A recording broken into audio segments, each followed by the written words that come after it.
Assalamualaikum warahmatullahi wabarakatuh. Halo teman-teman, pada kesempatan kali ini kita akan belajar mengenai cara menyetarakan persamaan reaksi redoks.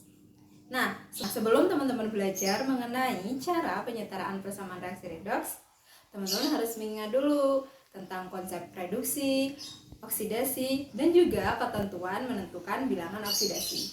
Nah, untuk ketentuan menentukan bilangan oksidasi, saya taruh gambarnya di sini ya.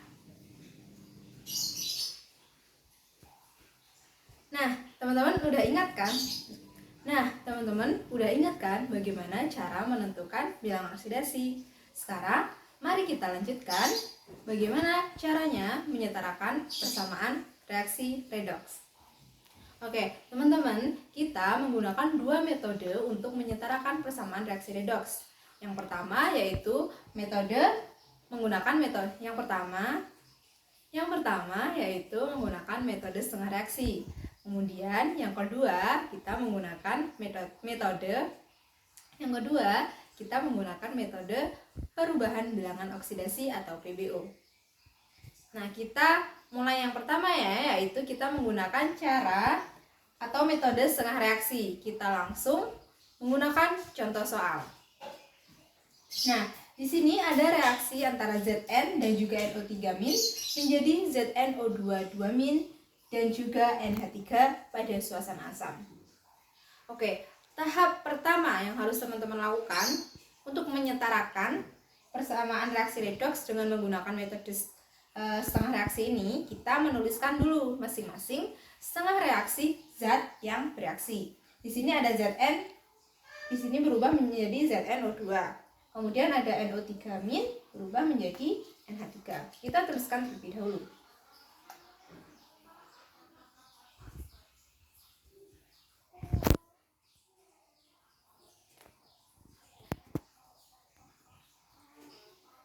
Kemudian NO3 3- menjadi NH3.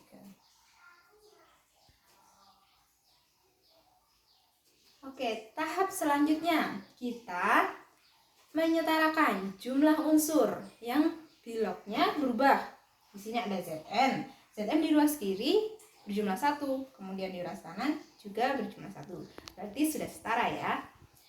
Selanjutnya di sini NO3- yang berubah di logsnya itu N. N di sini ada 1, kemudian di ruas kanan juga berjumlah 1. Berarti sudah setara. Oke, kalau sudah setara kita lanjutkan ke tahap selanjutnya. Kita menambahkan H2O. Nah, kita menambahkan H2O-nya jika pada suasana asam kita menambahkan di ruas yang kekurangan atom O. Jika dalam suasana basa, kita menambahkan H2O pada ruas yang kelebihan atom O. Karena ini dalam suasana asam, maka kita menambahkan dalam ruas yang kekurangan atom O. Kita menambahkan H2O sejumlah atom O. Di sini ada 2 atom O, maka kita menambahkan 2 H2O.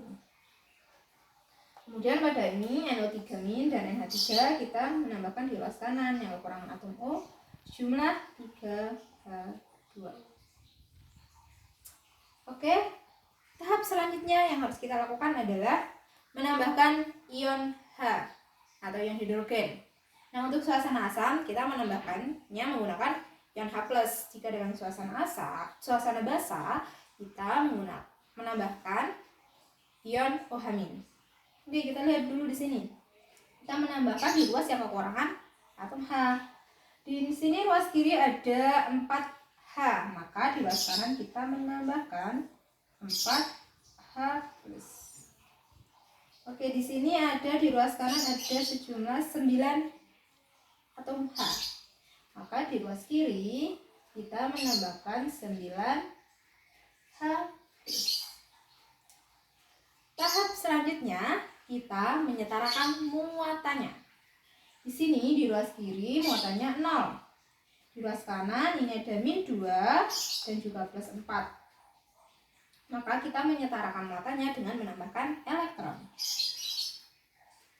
di ruas yang lebih positif. Di sini yang kelebihan kita menambahkan 2 elektron. Selanjutnya di ruas kiri ini ada +9 dan min 1. Di ruas kanan ada 0. Maka di sini kita menambahkan 8 elektron. Setelah kita menambahkan elektronnya dan muatannya setara, kita menyetarakan jumlah elektron yang dilepas dan juga diterima. Di sini ada 2 dan ada 8. Maka ini kita kalikan 4. Dan ini kita kalikan 1. Teruskan di sini menjadi 8 H2O ditambah 4 Zn menjadi 4 ZnO2 2- ditambah 16 H plus ditambah 8 elektron. Selanjutnya ini tetap karena dikalikan 1, maka kita tulis ulang menjadi 8 elektron ditambah 9 H plus ditambah NO3- menjadi NH3 plus 3H2O. Maka selanjutnya kita eliminasi dan juga kita jumlahkan.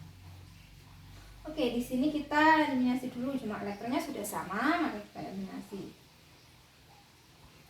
Selanjutnya H2O, di ruas kiri ini ada 8, di ruas kanan ada 3. Maka 8 dikurangi 3 di sini sisa, di ruas kiri sisa 5 H2O. Kemudian H plusnya, di ruas kanan di sini ada 16, di ruas kiri ada 9. Kita eliminasi, maka 16 dikurangi 9 di sini tersisa 7 H plus. Maka selanjutnya adalah kita jumlahkan. Di sini ada 5 H2O ditambah 4 Zn ditambah NO3- menjadi 4 ZnO2 2- ditambah NH3 ditambah 7 H plus. Nah, langkah terakhir yang harus kita lakukan itu kita mengecek ulang unsur-unsurnya sudah sama belum di ruas kiri dan kanan dan juga muatannya. Kita lihat terlebih dahulu. Di sini Zn logamnya 4, di ruas kanan ada 4. Kemudian N di ruas kiri ada 1, di ruas kanan ada 1. Kemudian H di ruas kiri ada 10, di ruas kanan ini 3 ditambah 7, 10. Kemudian yang terakhir O di ruas kiri ada 5 ditambah 3, 8. Kemudian ini 4 kali 2 ada 8. Untuk muatannya, terakhir muatannya di ruas kiri ada min 1, di ruas kanan ini min 8 ditambah plus 7, di ruas kanan juga min 1. Nah, udah setara. Maka kita lanjut ke metode yang kedua, yaitu menggunakan metode perubahan bilangan oksidasi. Nah, untuk metode yang kedua kita menggunakan metode perubahan bilangan oksidasi. Nah, di sini kita jelaskan langsung tahap-tahapnya langsung dengan contoh soal. Di sini ada reaksi antara FeCl3 dan H2S menjadi FeCl2 plus HCl dan S. Oke, tahap pertama yang harus kita lakukan untuk menggunakan metode perubahan bilangan oksidasi, kita tentukan terlebih dahulu biloks dari masing-masing unsur. Di sini FeCl3. Bilok Fe di sini adalah plus 3. Kemudian Cl ini min 1 dikali 3. Untuk H2S, H di sini plus 1 dikali 2 jumlahnya, jumlah unsurnya. Kemudian S di sini menjadi min 2. Kemudian di ruas kanan FeCl2. Fe di sini plus 2. Kemudian Cl min 1 dikali jumlahnya 2. Dan HCl, H di sini plus 1. Kemudian Cl min 1. S di sini karena unsur bebas, dia biloksnya 0. Oke, langkah selanjutnya kita tentukan mana unsur yang mengalami perubahan bilangan oksidasi. Nah, di sini ada Fe. Di sini dari plus 3 menjadi plus 2.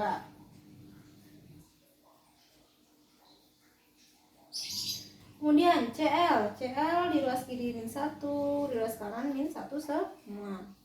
H juga begitu. Di sini di ruas kiri tetap plus 1, di ruas kanan juga plus 1. Untuk S di ruas kiri min 2 berubah menjadi 0. Dia mengalami oksidasi.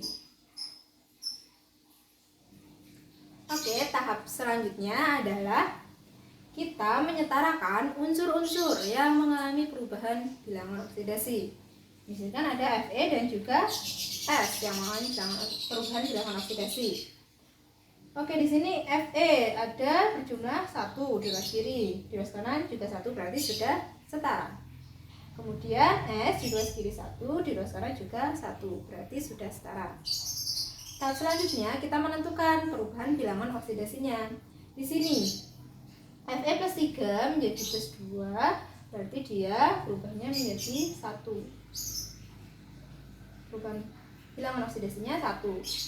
Kemudian S di sini min 2 ke 0, berarti berubah menjadi 2. Perubahan bilangan oksidasinya 2.